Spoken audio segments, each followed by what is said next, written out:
जब से देश आजाद हुआ तभी से हम यहाँ रह रहे हैं और मुझे गांव से निकालने की धमकी दी जाती है, मारने की। कई बार मेरे घर परिवार के साथ घटना भी हुई है। अब मैं इसे छोड़ के कहाँ जाऊँ, किसके पास न्याय मांगू? मेरा हाथ जोड़ के निवेदन है कि मुझे इंसाफ दिया जाए, मुझे बेघर न किया जाए। मेरा इंतखाब सरकार का दिया हुआ गलत हो सकता है तो ये कानून भी गलत है। बंद करो सर ये तहसील, मत करो हम लोगों गरीबों पे जुल्म।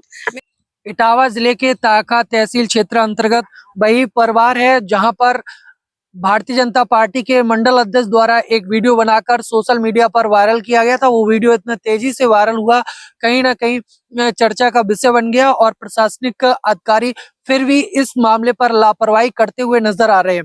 ये पूरा जो परिवार है इस घर के अंदर लगभग 100 वर्षों से यहीं पर इसी गांव में रहता है, लेकिन एक पास के ही गांव के जो पूर्व प्रधान है उन्होंने एक तालाब खरीदा, जिस तालाब खरीदने के बाद वह 2 वर्षों बाद इस जमीन पर कब्जा करने के लिए पहुंचते हैं और एक बड़े नाला का यहाँ पर खुदवाव करवा देते हैं। जो बड़ा नाला है उसको यहाँ पर खोद देते हैं, जमीन पर कब्जा करने की कोशिश करते हैं।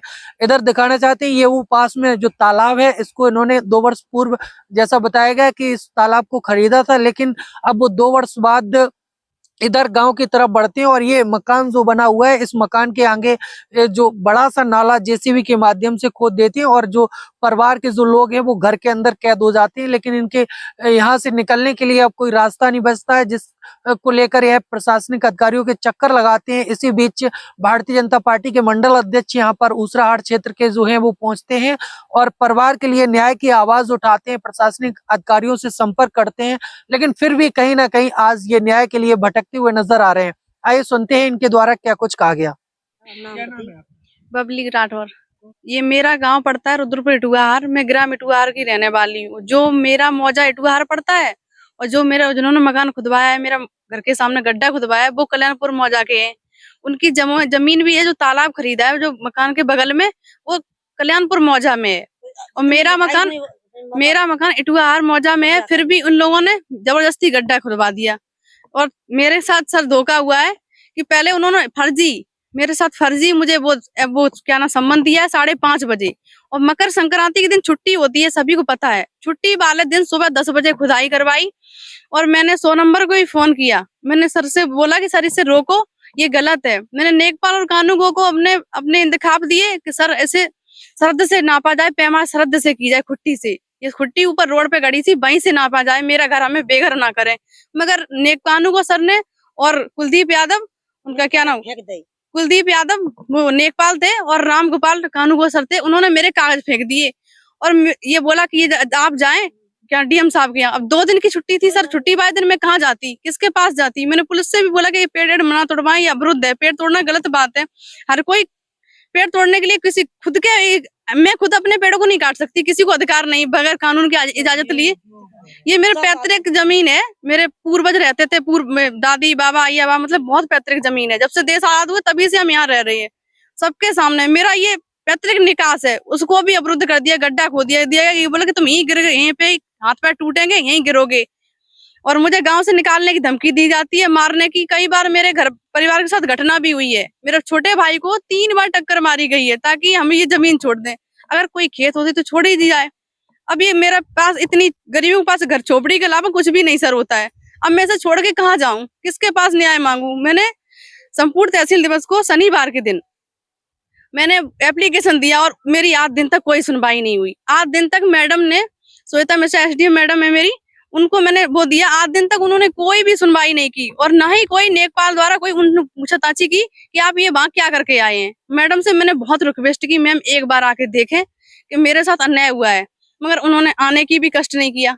ना तो मुझे न्याय दिया, ना मुझे वहां आने की कोशिश की। अब बताओ मैं क्या करूं? क्या मांग है आपकी प्रशासन से? मेरी योगी सरकार से ये मांग है कि मुझे न्याय दिया जाए और जो विपक्ष पार्टी की जो जमीन है आज दिन तक एक बार भी नहीं नापी गई, उसको नापा जाए ताकि समाज को पता चले कि वो उनकी जमीन दूसरे मौजा की है। कोई भी इंसान अपने मौजा तक सीमित रह सकता है, वो दूसरे मौजा की जमीन है और उनकी जमीन पूरता है, फिर भी उनकी जमीन नापी नहीं गई। नेकपाल कानूगो सर ने पैसे खा लिए और मुझे इंसाफ नहीं दिया। क्या ये मुझे सर ये बताइए, क्या ये इंतखाब सरकार का दिया हुआ है? अगर ये मेरा इंतखाब सरकार का दिया हुआ गलत हो सकता है तो ये कानून भी गलत है। बंद करो सर ये तहसील, मत करो। हम लोगों गरीबों पे जुल्म।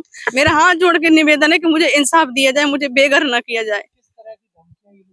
मारने की धमकी देते हैं, मेरे परिवार को मारने की धमकी देते हैं। मेरे पापा की कई बार रास्ता रोकी। मेरा छोटा भाई स्कूल जाता था, मेरे से छोटा था, उसको 3 बार टक्कर मारी गई। मैंने उसे घर से बाहर भेज दिया गया है।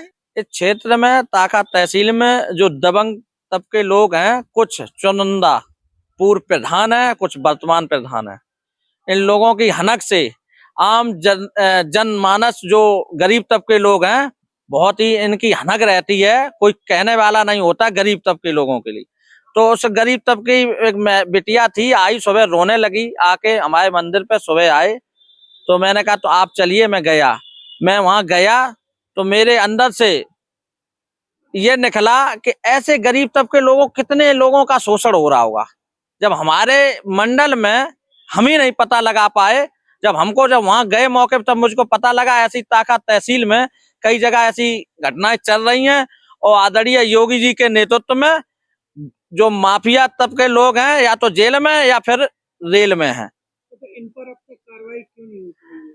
इन पर कार्रवाई हो रही है। अभी जो SIR का कुछ विषय चल रहा है, तहसील भी व्यस्तता में है। और हमारी मैडम जी से बात हुई थी कि आप आइए तहसील, लेकिन ये वहां उस दिन चली गई, तो अभी तक मेरी कोई मुलाकात नहीं हुई है। अभी आपने तहसील साहब को जो अवगत कराया इस मामले को लेकर, उनका क्या कहना है?